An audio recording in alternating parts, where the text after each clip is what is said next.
임재어록 7번째 시간입니다. 제1부 행적. 지난 시간에 7 너무 많은 쌀 이거를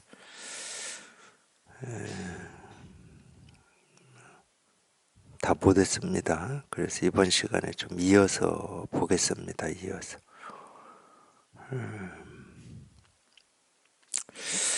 이 내용 그래서 이어서 보겠습니다. 한번 내용을 꼭 기억하셔야 되는 게 아니니까. 뒷날 위산이 이 이야기를 들어서 앙산에게 물었다.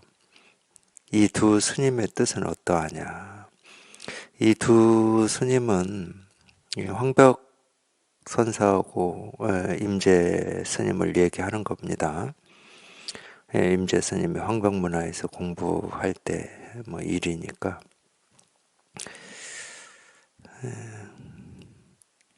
앙산이 말했다. 스님께서는 어떻게 보십니까? 자식을 키워봐야 비로소 부모의 사랑을 알게 되지.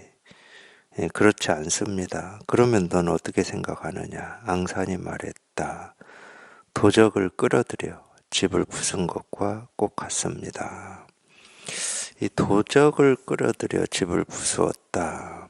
이 세간에서 보면 이거는 뭐 어리석어도 보통 어리석은 일이 아니죠.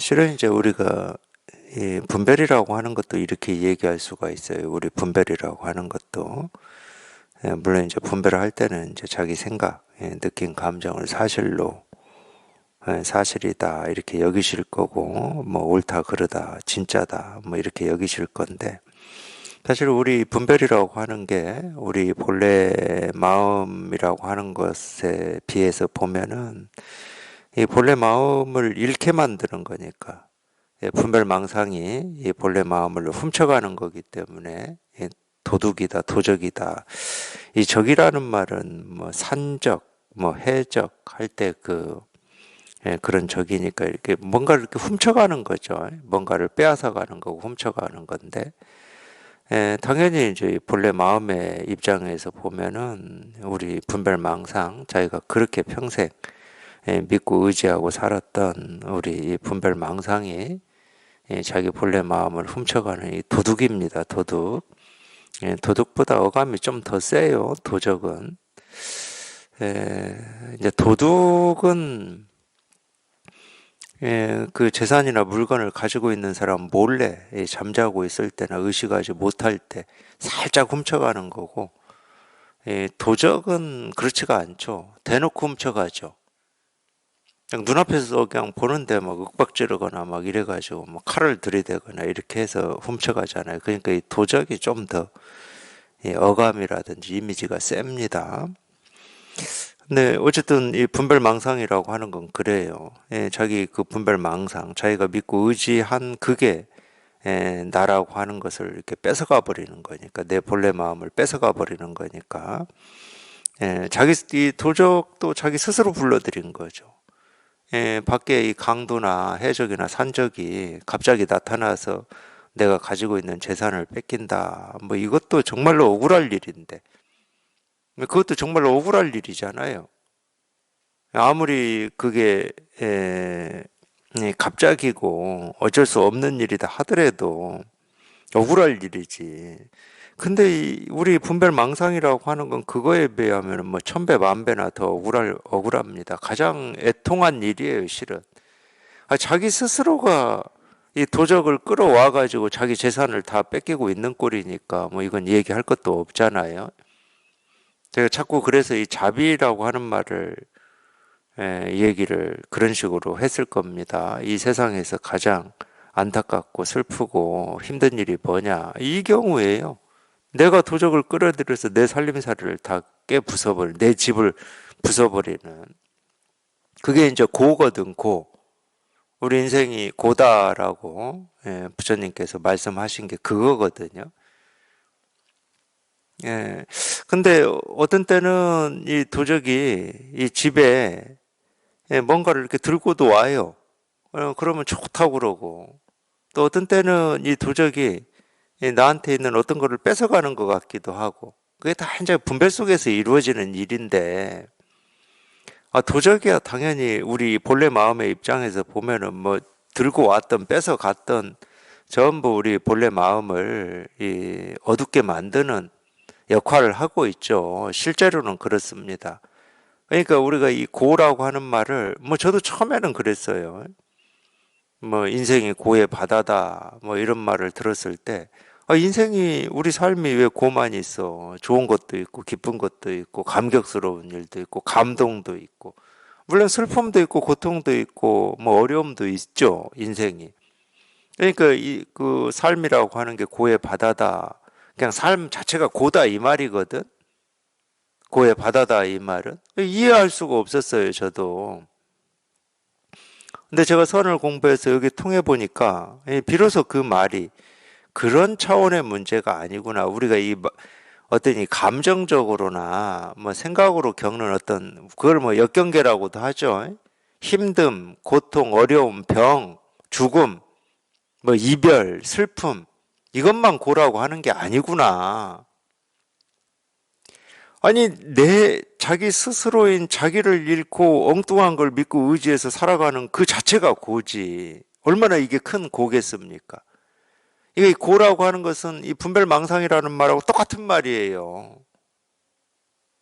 뭐 이렇게 뭐 어디 상처가 나서 아픈 거, 뭐 마음이 슬픈 거 이런 게 고가 아니고 부처로 태어나서 부처로 살고 있는데 자기 스스로만 중생이라고 착각해가지고 중생 노릇하면서 살고 있는 이게 가장 큰 고죠. 이거보다 더 큰 고가 뭐가 있겠습니까? 이 표현이나 그러니까 이 표현이나 똑같은 거예요. 도적을 끌어들여서 자기 집을 부순 것과 같다. 뭐. 물론 이제 지금 여기서는 그런 뜻으로 얘기했는지 뭐 아닌지 그건 모르겠어요. 근데 이걸 또 우리 공부로 보면은 뭐하고 똑같냐면은 아니 이렇게도 얘기할 수 있지만 공부에서 또 다르게도 얘기할 수 있습니다. 비유로 충분히 어떤 경우냐? 우리 이 분별망상이라고 하는 게 이게 자기 집이잖아. 믿고 의지하고 있을 때는 자기 집이거든. 근데 이거를 뭘로 깨부수냐면은 분별망상을 가지고 깨부숴 버려요. 이걸 우리가 가르침이라고 그래. 중생의 병이라고 하는 건 딱 그거밖에 없거든. 자기 생각을 믿고 의지해서 자기를 이렇게 딱 지키고 있는 병이에요. 그걸 자기 집이라고 생각하니까 딱 지키고 있는 거지. 이걸 우리가 보통 뭐 기준과 틀이다 이렇게 얘기하고 있는데 그걸 뭘로 깨부수냐? 당연히 말을 가지고 깨부숩니다. 이 말은 전부 도적이지, 도적. 이 가르침이 다 독약을 가지고 독으로 병든 거를 이렇게 치료하는 거거든.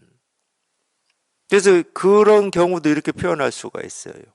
이럴 때는 내 힘은 하나도 들이지 않고 도적을 끌어들여서 그냥 중생의 병을 다 치료해 버리니까 내 힘은 하나도 안 들어. 근데 충분히 이렇게 표현할 수가 있습니다. 근데 지금 여기에서는 이제 어떤 뜻으로 이 표현을 했는지는 이제 앞에를 봐야 되는 거죠. 그러니까 예를 들면은 이 앞에 내용이 뭐냐면 이 반두라고 하는 소임을 맡고 있는 이 스님이었죠. 근데 황벽 선사가 지나가다가 보니까 뭐하냐 하고 물었어요. 그러니까 이 앞에 내용을 얘기할 수밖에 없다니까 제가 또. 그러니까 쌀을 고르고 있습니다. 그래서 뭐 그런 얘기 지난 시간에 했을 겁니다. 저희 클 때 보면은 뉘라고도 하고 돌이라고도 하고 흙덩이도 있어요. 흙덩이도. 이때는 당연히 그랬죠. 그걸 이렇게 골라내거든. 이렇게 쭉 이 상이나 이렇게 편편한 데 이렇게 펼쳐놓고 골라내요. 물론 이제 키질 해서도 이제 골라내지만은 골라냅니다. 그러니까 그걸 하고 있었나 봐요. 쌀을 고르고 있습니다. 이러니까 황벽이 묻죠. 이 대중들이 하루에 얼마나 먹냐 이렇게 물어요. 그러니까 뭐 두 손 반을 먹습니다. 너무 많지 않느냐? 오히려 적을까 걱정입니다. 이렇게 하니까 한 대 때렸다고 그랬나요? 예, 때렸어요. 오히려 적을까 걱정입니까 하고 때렸어요. 그러니까 이제 이 스님이 모르겠어요. 이 스님 입장을 뭐 우리가 어찌 알아요? 물어봐야 아는데 뭐 대충 두 가지 경우겠죠. 자기는 이 방장 스님이 물어서 제대로 답을 했는데 방장 스님이 때리니까 내가 무슨 잘못을 해서 맞았나 이런 의문이 첫 번째 들 수가 있죠. 이게 첫 번째 경우고 그래도 선종에 와서 이런 법문을 듣고 공부를 하는데 황벽 선사가 때렸다 그럴 때 아무리 우리가 아둔하고 멍청하다 하더라도 이런 법문 듣고 공부하는 입장에서는 황벽 선사가 대중들이 하루에 쌀을 얼마나 먹고 뭐 이거를 물은 게 아니었는데 자기는 그렇게만 말로 알아듣고 그렇게만 답을 해서 한 대 맞았다. 이 정도는 알지 않을까요? 그러니까 두 번째 경우가 이거예요. 근데 첫 번째 경우는 뭐 얘기할 필요가 없을 것 같아. 그 정도는 정말 이 공부하고 아무런 관계없는 이 세속에서는 할 수 있는 너 어디 살아? 광주 삽니다. 직업이 뭐야? 뭐 예를 들어서 뭐 자영업입니다. 근데 갑자기 누가 한 대 딱 때렸어. 도대체 뭔 일이야? 그건 세속에서나 하는 일이고 여기는 지금 황백을 스승으로 모시고 이 선을 공부하는 곳이기 때문에 어쩌면 이제 자책 같은 거겠죠. 스님께서 그걸 물은 게 아닌데 내가 아둔하고 멍청하고 못 깨달아 가지고 스님의 의도를 모르고 그렇게 묻는 말에 또박또박 대답만 하고 있었구나. 뭐 이런 거겠죠. 이제 그러니까 이제 그걸 가지고 임재 스님을 찾아간 거죠. 뭐 임재다 그럼 환경문화에서 같이 공부하는 도반이지만 그래도 이제 임재 스님은 이제 여기 보면은 여기 이렇게 통해서 그래도 공부를 이렇게 꽤 했을 때였던 것 같아요. 그러니까 이제 이 스님도 임재 스님을 찾아가서 제가 뭘 잘못했습니까? 그거는 잘못을 안 했다는 말이 아니고 내 공부가 뭐가 문제입니까? 왜 나는 그 말을 그렇게밖에 못 알아듣고 멍청하게 그렇게 했습니까? 가르쳐 주십시오. 이런 뜻이에요. 보면은 두 번째 경우로 얘기를 하자면 그러니까 임재가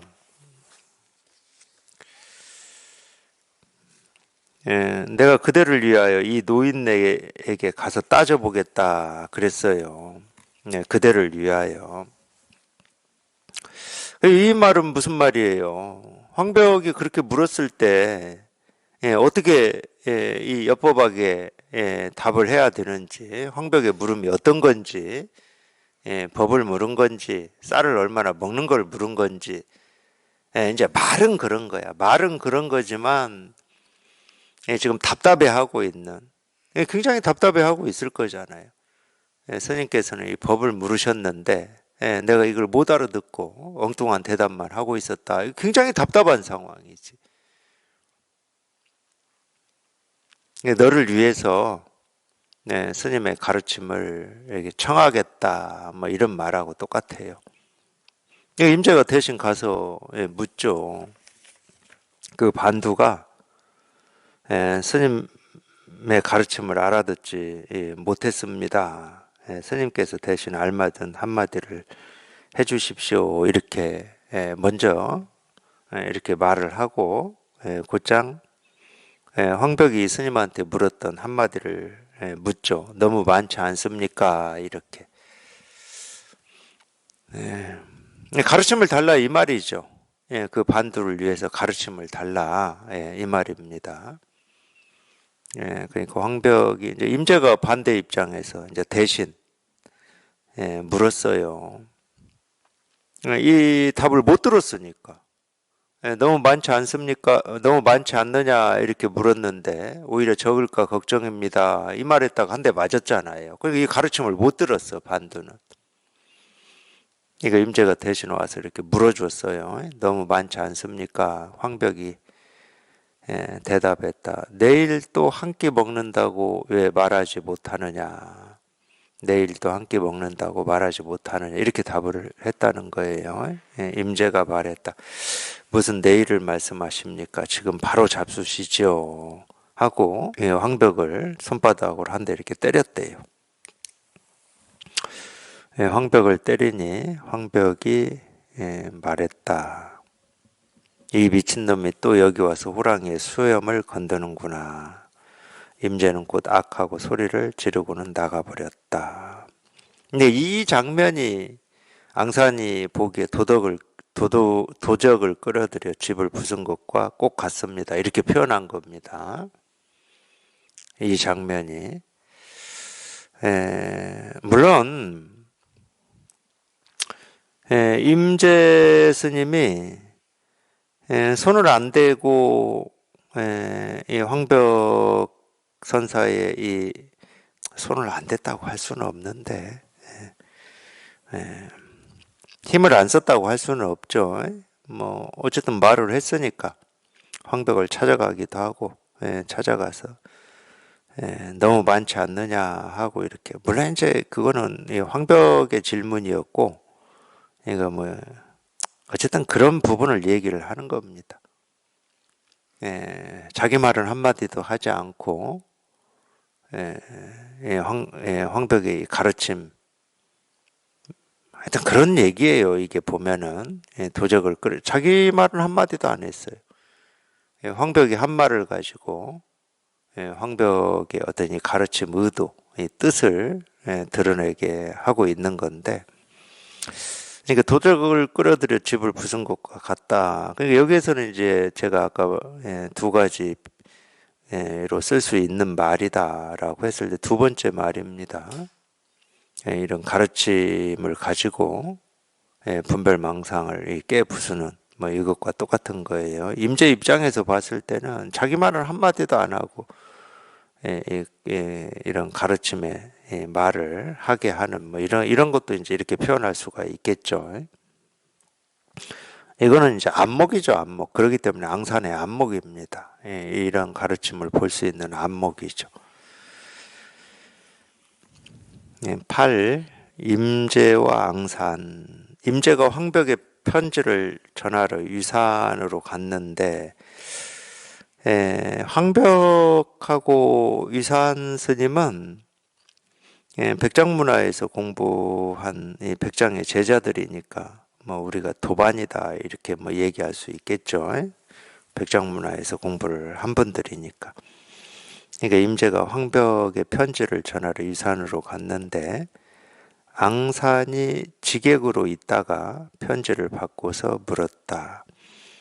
지객이라고 하는 게 소임인가 보죠. 뭐 이렇게 무슨 편지를 가지고 오거나 법을 물으러 스님들이 오면은 그거를 이제 유산 스님한테 전하거나 유산 스님한테 안내하거나 뭐 이런 소임이 있나 봅니다. 그런 소임일 것 같아요. 지객으로 있다가 편지를 받고서 곧 물었다. 이것은 황벽의 것인데 어느 것이 상자의 것입니까? 법을 묻는 겁니다.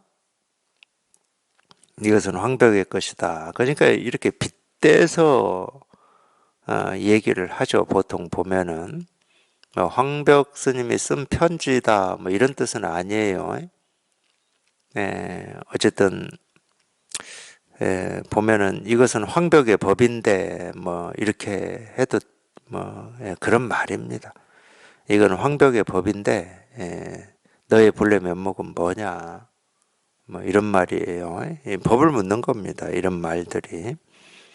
임재가 곧 손바닥으로 때리려 하자 앙산이 저지하며 말했다. 노영은 이 한 가지를 아시는군요.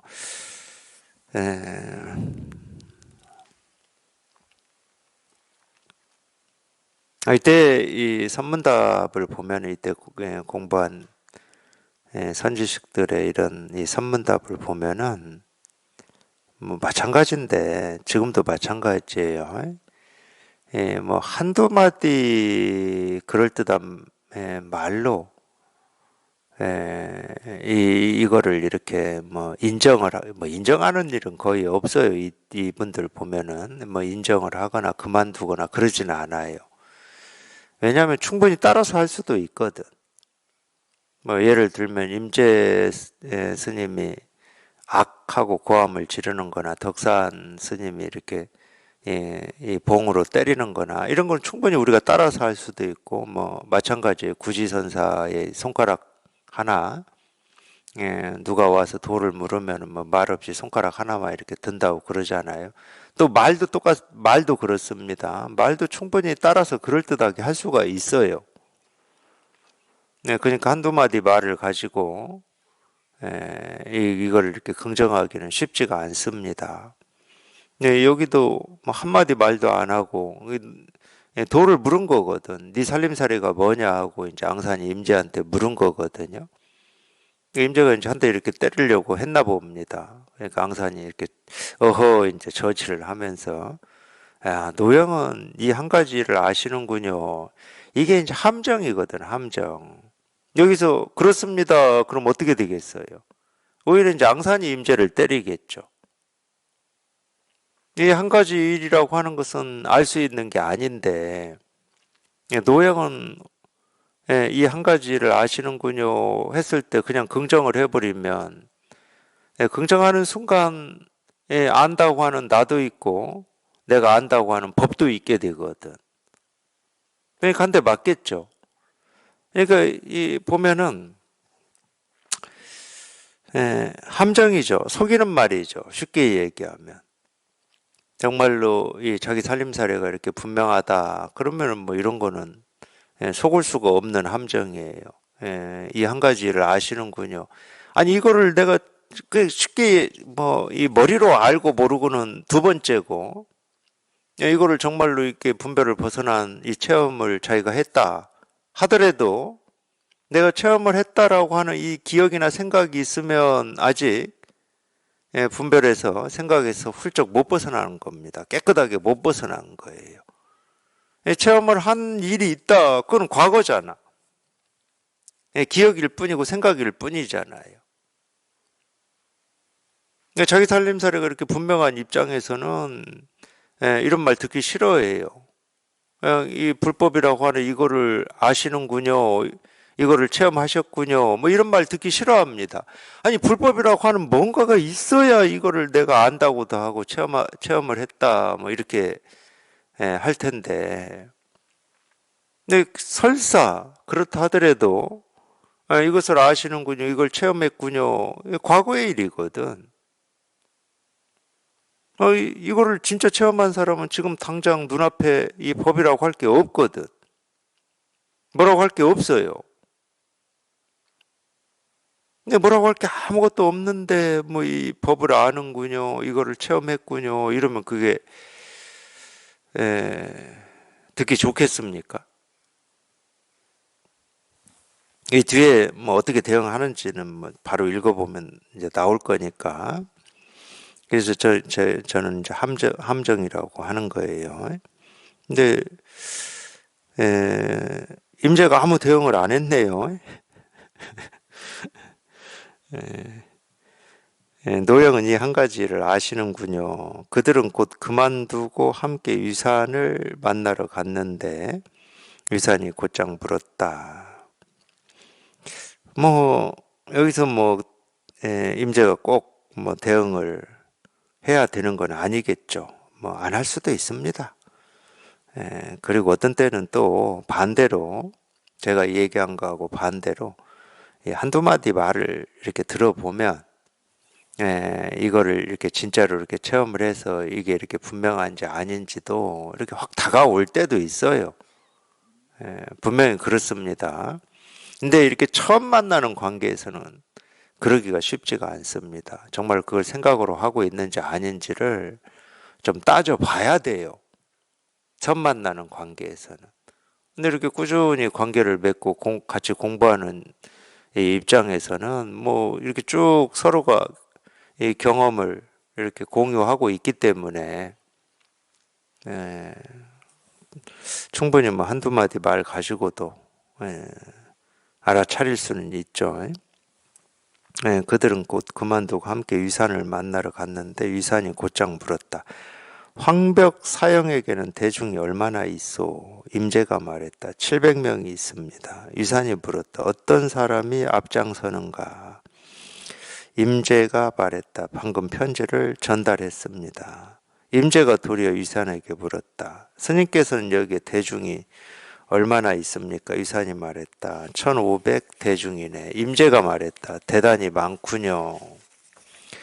위산이 말했다. 황벽 사형도 적은 것은 아니네.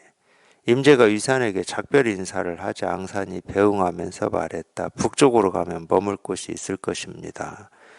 임재가 말했다. 어찌 그런 일이 있겠습니까? 가기만 하면 한 사람이 그대를 도울 것입니다. 이 사람은 시작만 하고 끝은 맺지 못할 것입니다. 임재가 진주에 이르니 보아가 그곳에 있었다. 임재가 주지한 뒤에 보아가 협력하여 임재를 도왔다. 임재의 교화가 바야흐로 왕성해지자 보아는 온몸을 벗어버렸다.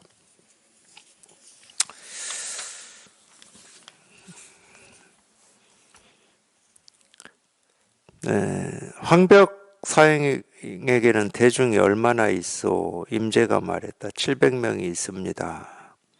위산이 물었다. 어떤 사람이 앞장서는가? 임재가 말했다. 방금 편지를 전달했습니다.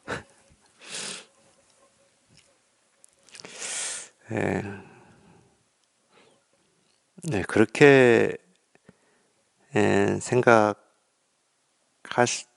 수도 있지 않을까 해서 제가 웃었습니다. 어떤 사람이 앞장서는가 이랬을 때 임재가 방금 편지를 전달했습니다. 이럴 때 편지를 전달한 제가 앞장서 있습니다. 이렇게 생각하실까 봐서 제가 웃었어요. 우리 생각은 엉뚱발랄해 가지고 얼마든지 그렇게 생각할 수도 있어요. 생각처럼 엉뚱발랄한 게 없는 것 같아요. 이 세상에 그 어떤 것보다도 엉뚱발랄한 게 우리 생각인 것 같아요. 앞에는 첫 번째 질문 답은 그냥 우리가 말하는 일상적인 질문이고 답이에요.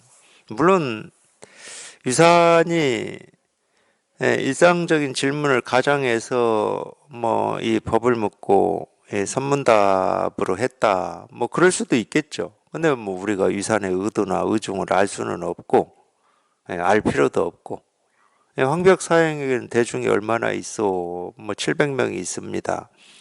근데 임재도 700명이 있습니다. 이렇게 답한 거를 그냥 분별로만 얘기를 했는지 700명이 있습니다 하고 이 법을 드러낸 건지 이것도 우리가 알 수가 없어요. 그러니까 그런 말은 할 필요가 없는 거예요, 우리가.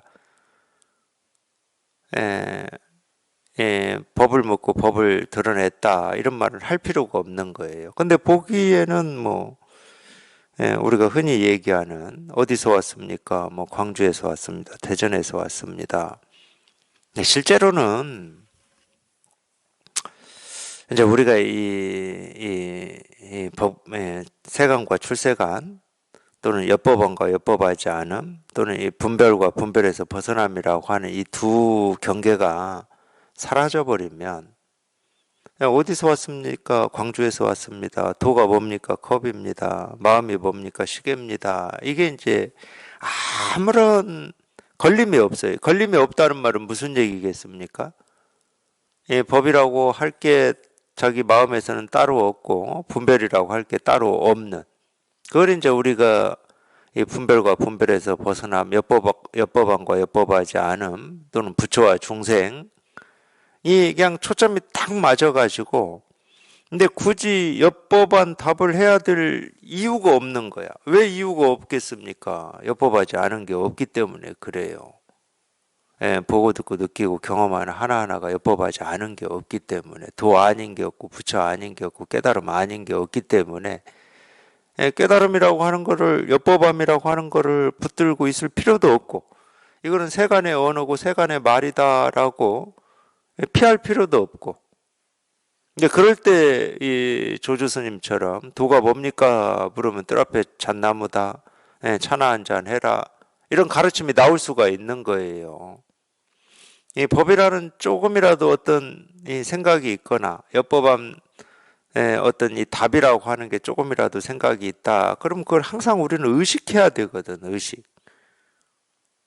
그걸 의식하는 시간이 처음하고 꽤 오래 가더라고, 저 같은 경우도. 근데 그게 딱 붙어가지고, 딱 붙었다는 말은 엽법한과 엽법하지 못함이라고 하는 게 마음속에서 사라졌다는 말이에요. 예, 법과 법 아님이 사라져버린 거예요. 예, 그럴 때는 이게 세간의 언어냐, 가르침의 말이냐, 이걸 구분할 필요가 없습니다. 예를 들어서 조주 스님이 그걸 구분할 마음이 조금이라도 남아있다 하면 돌을 물었는데 뜰 앞에 측백나무다 이렇게 가르칠 수가 없죠. 지금 차를 마시고 있어요. 차를 마시면서 조사가 서쪽에서 온 뜻이 뭡니까? 이렇게 물었다고 쳐. 차나 한잔 해라. 어떻게 이렇게 가르치겠습니까? 보통은 조사가 서쪽에서 온 뜻이 뭡니까? 이러면 생각이 남아있다. 그러면은 서쪽에서 온 뜻은 없다. 뭐 이런 식으로 답을 하겠지. 보통은. 그래도 이제 자기가 이걸 체험해서 여기에는 뭔 뜻이 있고 주제자가 있고 뭐 그런 게 없다는 게 그래도 이렇게 실감이 되니까 조사가 서쪽에서 온 뜻은 따로 없다. 뭐 그런 뜻은 없다. 뭐 이렇게 답을 할 수 있겠죠. 근데 거기는 이 생각이 끼어 있기 때문에 뜻이 없다라고 하는 거를 사실로 가지고 있습니다. 이거 조주처럼 못 가르치는 거예요. 차나 한잔 해. 이렇게 못 가르쳐요. 그런 생각이 있으면 그렇게 가르칠 수가 없죠. 그 말은 분명히 그냥 일상의 언어인데, 세속의 언어인데.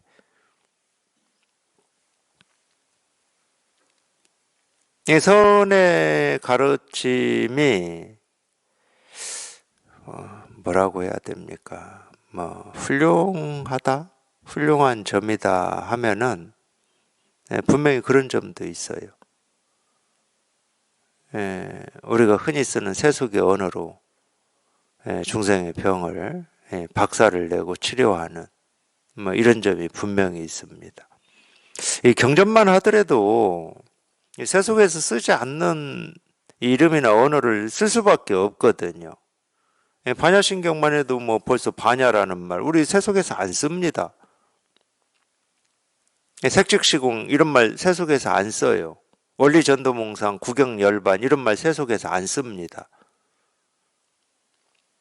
금강경도 이제 좀 그래도 금강경도 좀 쉽게 됐다고 우리가 볼 수는 있는데 금강경에 나오는 이 개송 금강경에 나오는 개송 중에 뭐 재상 비상 즉견열애다 이런 말 안 쓰잖아요. 세속에서는 뭐 열애니 부처니 깨달음이니 지녀 자성이니 이런 말 안 씁니다. 세속에서 이런 말을 몰라야 된다는 말이 아니고 그런 좀 의미가 있고 뜻을 갖춘 말로 이 법을 가르치질 않아요. 선에서는 도가 뭡니까 이겁니다 하고 아무 뭐 뜻이 없어요.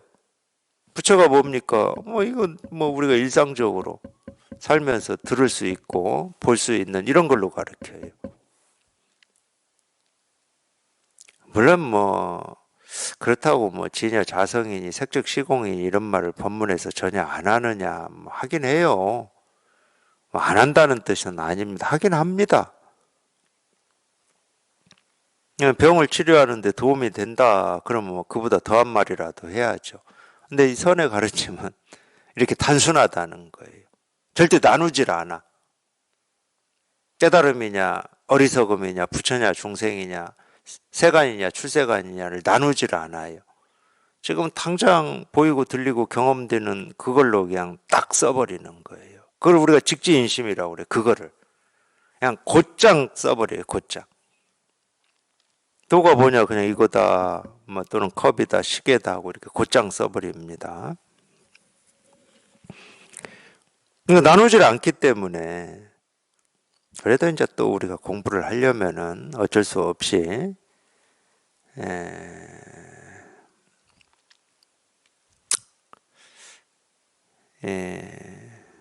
공부를 하려면 어쩔 수 없이 좀 그렇게 나눌 수밖에 없는 면이 있긴 있어요. 어쩔 수 없습니다. 그거는 공부를 하려면.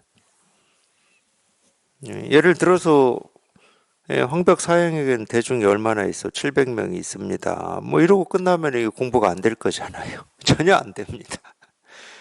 어디서 왔습니까? 뭐 광주에서 왔습니다. 밥은 먹었습니까? 먹었습니다. 이러고 끝났다. 뭔 공부가 되겠습니까? 거기에서. 예를 들어 아까 나온 것처럼 그렇게 있는 사실대로 답을 했는데 갑자기 한 대 때린다든가 이래야 공부가 되지. 내가 또 이거를 그냥 여태까지 분별하고 망상하고 이렇게 사실이라고 여겼던 대로만 답을 했구나. 이러면서 뭔가 이렇게 그냥 딱 공부가 되지. 근데 뭘 나누지 않는다. 그럼 한 대 때리면 큰일 납니다. 싸움 나요. 나는 그대로 답을 했는데 한 대 맞은 거니까 싸움 납니다. 700명이 있습니다. 유산이 물었다. 어떤 사람이 앞장서는가? 근데 여기에서는 이제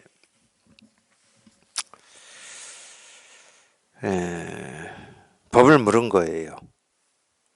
여기에서는 법을 물었다고 봐야죠. 아니, 예를 들어서 이 공부에서 앞에 있고 뒤가 있으면 당연히 그건 분별이죠. 그렇다고 또 어떤 사람이 앞장서는가 제가 앞장섭니다 이러면 그것도 분별이잖아.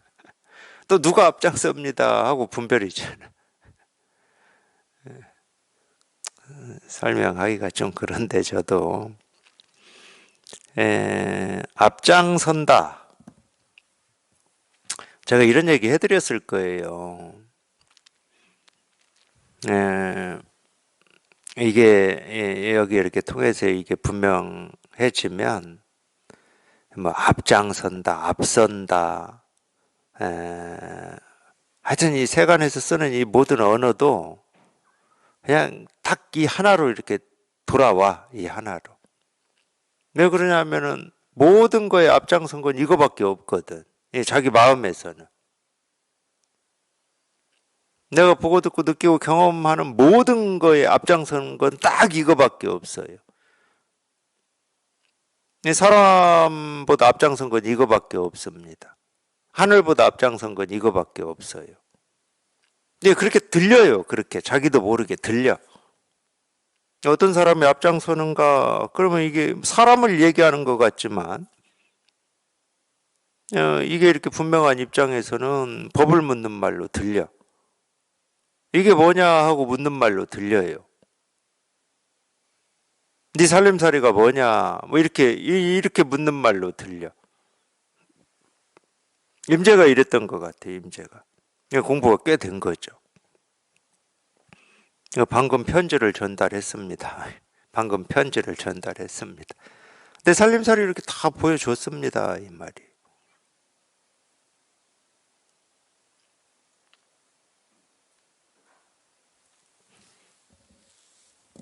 임재가 도리어 유산에게 물었다. 스님께서는 여기에 대중이 얼마나 있습니까? 유산이 말했다. 1500 대중이네. 임재가 말했다. 대단히 많군요. 이럴 때는 비록 이제 유산 문화에서 공부하고 있는 스님들이 한 1500명 되니까 많다.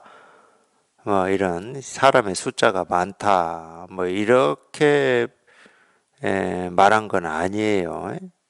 이게 지금 바뀌었잖아요. 유산이 황벽 문화의 대중이 몇 명인가 700명입니다. 이러고 나서 어떤 사람이 앞서는가 이랬잖아요. 법을 물었잖아요. 두 번째는. 임재도 이제 똑같은 구조로 간 거예요. 그러면 여기에는 대중이 얼마나 됩니까? 1500이네. 이러니까 대단히 많군요. 사람의 숫자를 얘기하는 게 아니에요. 똑같은 말이다니까. 대단히 많은 건 이거밖에 없어요. 나머지는 대단히 많은 게 아니라니까.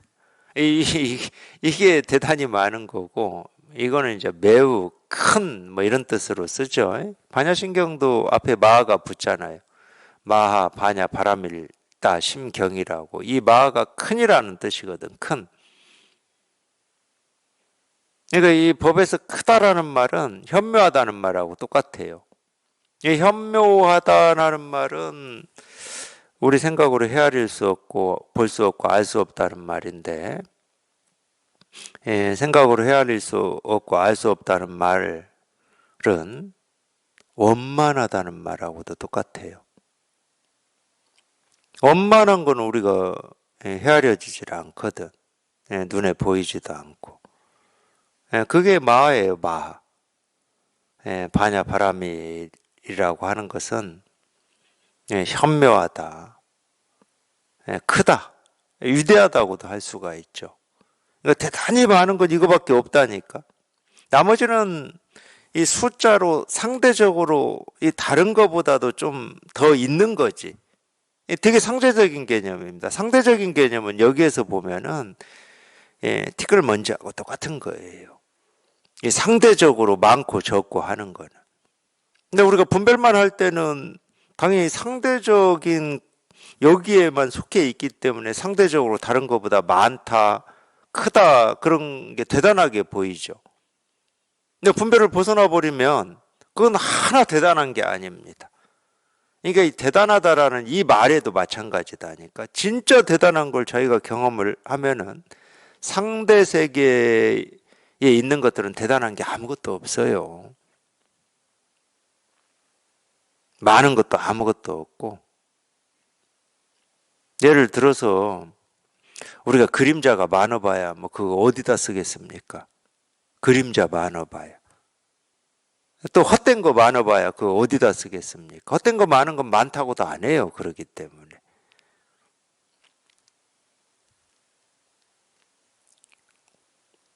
예를 들면 그렇습니다. 저희가 이거를 체험해서 이게 여기에 그래도 조금 익숙해져 보면은 대단하다라고 하는 것도 이게 진짜 대단한 거고, 이전에 우리가 분별 망상 속에 살 때 대단했다고 했던 것들은 하나 대단하지 않아요. 정말 이 그림자 같은, 그림자, 물거품 같은 거. 뭐 있어도 그만, 없어도 그만. 대단히 많군요, 이랬어요. 유산이 말했다. 황벽 사형도 적은 것은 아니네. 그러니까 이 황벽 문화에서 공부하는 스님들 숫자가 700인 것이 적은 것이 아니, 이런 말이 절대 아닙니다. 이 법을 얘기하고 있는 거예요. 황벽의 법도 적은 것이 아니다. 그러니까 이 적은 것이 아니다, 대단히 많다, 이 똑같은 말이죠. 왜 이 법이라고 하는 것은 똑같거든. 그러니까 황벽 사형도 적은 것은 아니네. 참, 그러니까 이런 표현들이 이 선사들이 쓰는 표현인데, 선사들은 아까도 제가 얘기를 해드렸잖아요. 일상의 언어와 이 법의 언어를 특별히 구분하지 않기 때문에 이런 식으로 표현을 하더라고. 적은 것은 아니네, 뭐 이런 식으로 표현을 해요. 똑같다는 말을 잘 안 써. 근데 보면은 대단히 많다는 말이나 적은 것이 아니다라고 하는 말이 똑같은 말이야. 다 이 법을 얘기하고 있어. 임재가 유산에게 작별 인사를 하자 앙산이 배웅하면서 말했다. 북쪽으로 가면 머물 곳이 있을 것입니다. 이제 선어록에 보면은 좀 이런 예언하는 말들이 가끔 한마디씩 나오거든요. 왜 그러는지 저는 모르겠어요. 저는 이 부분에 대해서는 저는 알 수 있는 게 없습니다. 예를 들어서 우리가 이 진여 자성이라고 하는 이거를 깨달으면은 앞날이 보이냐? 앞날이 보인다 그러면 큰일 납니다. 앞날을 본다는 말은 당연히 분별이잖아요. 왜 분별이냐? 앞날을 본다는 것은 모습을 보는 거거든. 아직 일어나지 않은 모습을 보는 거예요. 일어날 일의 모습을 보는 거야. 모습을 보는 건 분별입니다. 이 법에는 모습이 없어요. 모습이 없다는 말은 무슨 얘기예요? 뒷날도 없고 앞날도 없고 지금의 날도 없다는 말이에요. 무슨 모습이 있어야 나를 얘기하지. 과거, 현재, 미래를 얘기하지. 모습이 없으면 과거, 현재, 미래가 어디에 있겠습니까? 과거, 미래, 현재라고 할 게 없는 거지. 그러니까 과거신 불가득, 현재신 불가득, 미래신 불가득이다 이런 표현을 쓰잖아요. 금강경에서 보면은. 모습이 없기 때문에 그래요.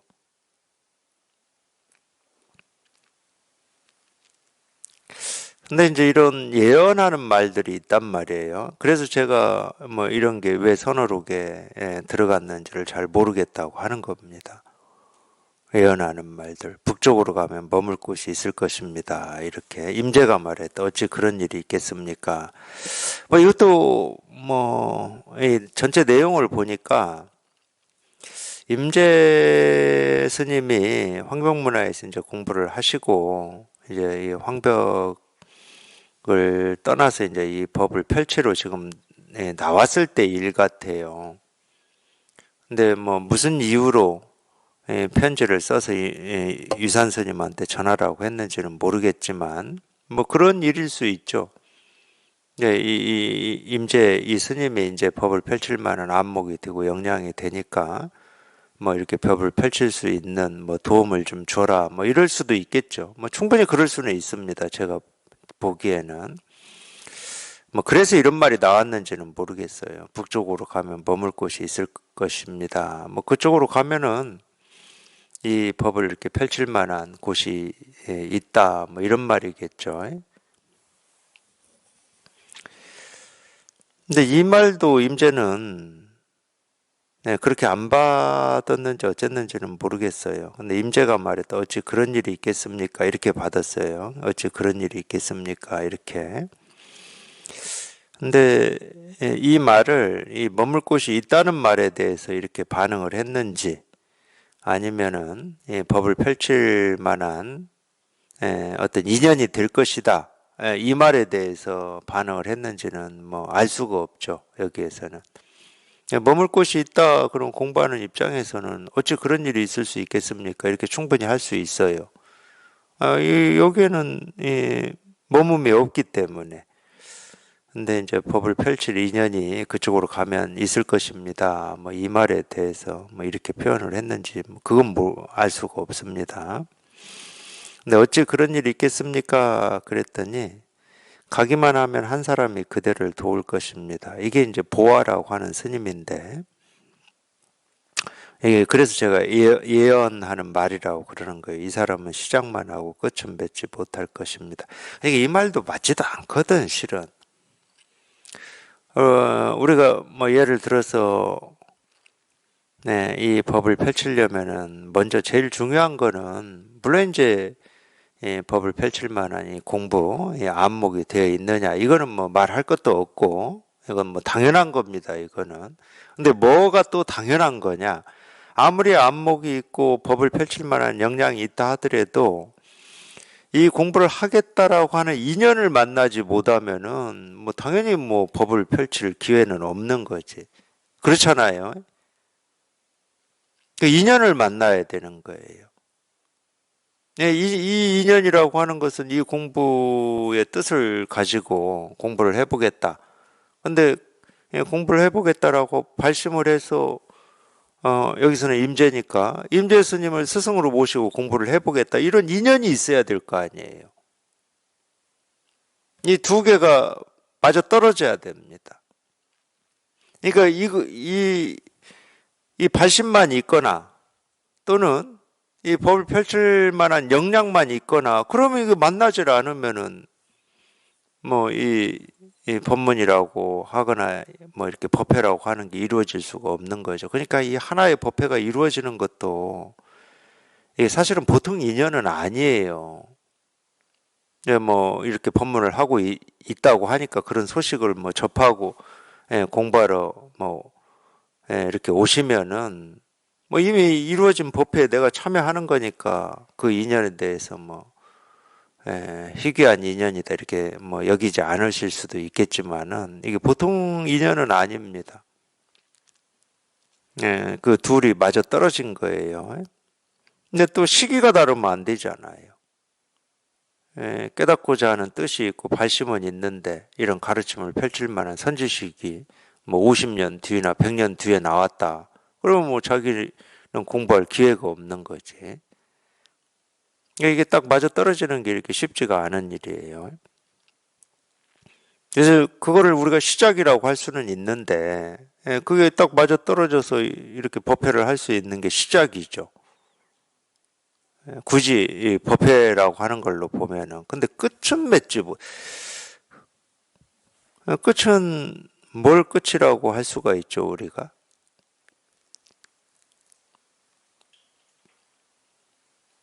그래서 제가 맞는 말은 아니라고 그러는 겁니다. 법회를 하다가 가르치는 선지식이 먼저 죽을 수 있죠. 뭘 끝이라고 해야 됩니까, 우리가? 우리 석가모니 부처님도 49년 동안 하시다가 어느 날 사리쌍수, 뭐그 나무 두 그루 있는 거기에서 돌아가셨잖아요. 근데 사실은 끝은 없어요. 근데 이제 뭐 그런 뜻으로 한 것 같아요. 이제 실제로 임재 스님하고 보아 스님 인연을 보면은 보아 스님은 임재 스님 이렇게 법을 펼칠 수 있게 이렇게 도와준 면이 있거든요. 당신이 무슨 법문을 하거나 뭐 이랬다는 말은 안 나와요, 보면은. 하여튼 그런 점 때문에 이렇게 얘기를 했는지는 모르겠지만 실제로 임재 스님이 이제 이 진주 지역 이름이 진주입니다. 이 진주 지역이 임재원, 임재라고 하는 건 물가라는 뜻이에요. 물가. 임재는 지명이고 실제로 이 스님의 본명은 의연이에요. 임재의연. 임재는 물가라는 뜻이야. 물가에 있다 이 말이거든. 그러니까 이 임재원이라고 하는 게 좀 하긴 물가에 있으니까 임재원이라는 이름을 지었겠죠.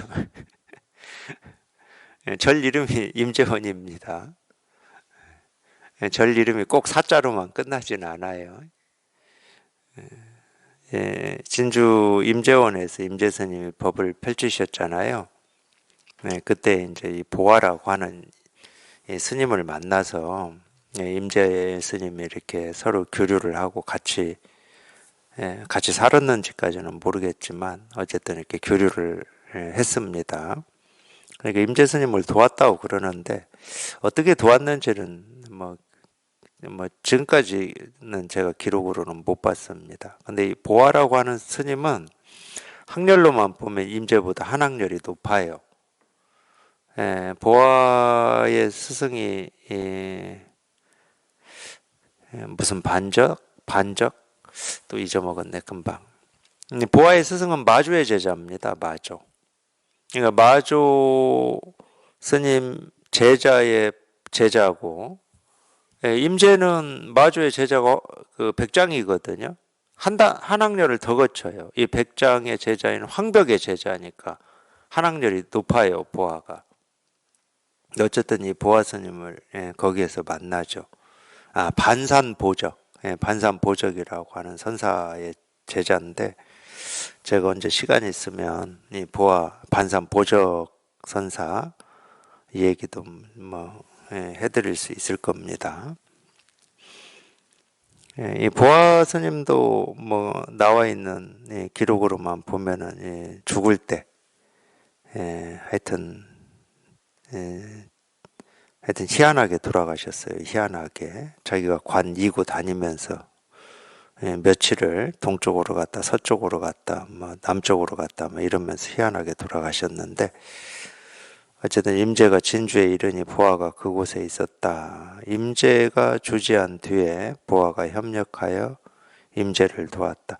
그러니까 이 보아 스님은 그냥 안목이 부족해서가 아니고 이렇게 법을 펼치고 살 그런 기질이 아니었던 것 같아. 제가 보기에. 이게 오로지 제 추측입니다. 그냥 저작거리 다니면서 뭐라고 해야죠? 요령 흔들고 동에서 오면 동으로 치고 서에서 오면 서로 치고 이렇게 보통 사람들이면은 알아듣기 힘든 공부를 한다 하더라도 공부하는 사람들도 좀 알아듣기 힘든 막 이런 말을 하고 그랬다고 하니까 그러니까 보통은 저 중이 미친 중이구나 뭐 이런 소리 들었겠죠. 그런 분이 또 하나 있어요. 또 하나 포대화상. 포대화상 뭘 주기만 하면은 뭐 지팡이에 포대 하나 이렇게 묶어서 들고 다녔다고 그래서 포대화상이라고 하잖아요. 뭘 주기만 하면 그 포대에다 다 집어 넣는다는 게 그 포대에 도대체 뭐가 들어있는지를 아무도 알 수 없게. 참 방편은 보면 좋은 방편이야. 뭐가 들어있는지 알 수 없게 만들어. 굳이 얘기하면 어떤 궁금증을 가지게 하고 의문을 가지게 하는 거예요. 그러고 보면 그 포대라고 하는 게 이 포대화상 입장에서는 법이겠죠. 먹을 것 줘도 거기다 넣고 무슨 뭐 공약물 줘도 거기다 넣고 참 대단한 대단한 겁니다. 우리가 일상생활을 하면서 살면서 이 먹을 것과 뭐 다른 것을 준다 그러면 같은 그릇에 같이 담습니까? 미쳤지 그러면. 먹을 거는 먹을 것대로 챙겨야 되고 뭐 옷이나 뭐 신발이나 이런 거 좀 그건 물건대로 분리를 해서 챙겨야지. 신발을 줘도 금방 밥 좀 포대 같이 넣어버리고. 그러니까 방편으로만 보면은 대단한 거예요. 근데 세간 사람들이나 좀 마음 공부를 한다는 사람하고 그렇게 하면 인연이 맺어지기가 제가 볼 때는 어려워요. 이거 포대화상이 법문했다는 말 저는 못 들어봤어요. 돌아가실 때 개송 하나 하신 게 지금 남아 있습니다. 시자 많이 들어가는 거. 이제 그런 분들은 예, 예, 이렇게 공부의 뜻과 원을 가지고 공부하겠다는 사람들하고 인연을 맺기가 좀 쉽지 않죠. 보아도 그럴 겁니다. 보아도 알고 보면 굉장히 괴짜거든, 괴짜. 근데 뭐 누구나 다 이거를 공부해서 법을 펼치고 꼭 살아야 된다. 그럴 일은 아닙니다. 법을 펼치는 게 꼭 이렇게 대중을 모아놓고 법문을 해야만 법을 펼치는 건 아니거든, 실은. 포대화상도 포대에다 집어넣으면서 법을 펼치고 있었고, 보아도 저작거리에서 남들은 알아듣지 못하지만 비록 그런 모습이나 그런 행위로 법을 펼치고 있었어요. 법을 전하고 있었습니다. 근데 효과가 그걸 누군가는 좀 알아듣고 내가 공부를 해봐야 되겠다. 뭐 그랬을 때 우리가 보통 뭐 효과가 있다. 그래서 끝을 맺지 못한다고 그랬나? 항산이 효과가 없잖아요. 효과가.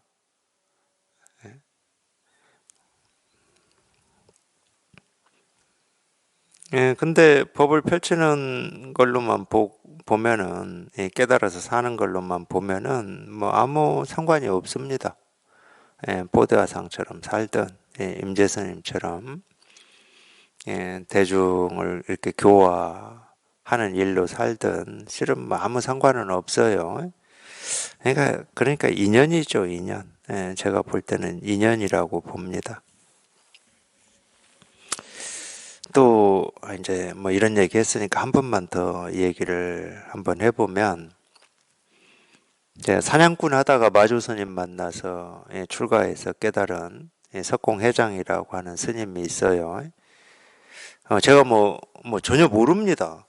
그분의 생애는 모르는데 나와 있는 기록만 가지고 조금 유추나 생각을 해보면 이분도 뭐 남아있는 법문은 없어요. 그럼 뭐가 남아있냐면 누가 찾아오기만 하면 이 활에다가 화살을 끼워서 활수위를 당겨가지고 그냥 가슴에 딱 대고 말해라 말해, 말하지 못하면 쏘겠다. 이것만 했어 이 사람도. 뭘 뭐 색적 시공이니 뭐니 이런 말 한 게 아니고 그것만 했다니까. 사냥꾼이었거든. 근데 같은 사냥은 똑같이 하는데 좀 이렇게 직업이 바뀌었어요. 그때는 뭐 사슴, 노루 사냥, 멧돼지 이런 거 사냥하다가 지금은 우리 뭐라고 해야 돼요? 분별 망상을 사냥하고 있는데 이분은 단순해. 그러니까 뭐 색즉시공 공직세식 뭐 이런 거 모르겠고 그냥 딱 그것만. 이런 분들은 아무래도 대중이 많이 모여서 공부하기는 어렵죠. 그렇습 좀 그렇죠. 그래도 상관은 없습니다. 아무 상관은 없어요. 그러니까 뭐 우리 이 보아 스님이나 포대 화상이나 석공회장 스님이나 이런 분들은 대중 인연이 맺기가 쉽지 않죠. 상관은 없습니다. 하여튼 임제 교화가 바야흐로 왕성해지자 보아는 온몸을 벗어버렸다. 뭐 열반했다 이 말이에요. 온몸을 벗어버렸다는 거는.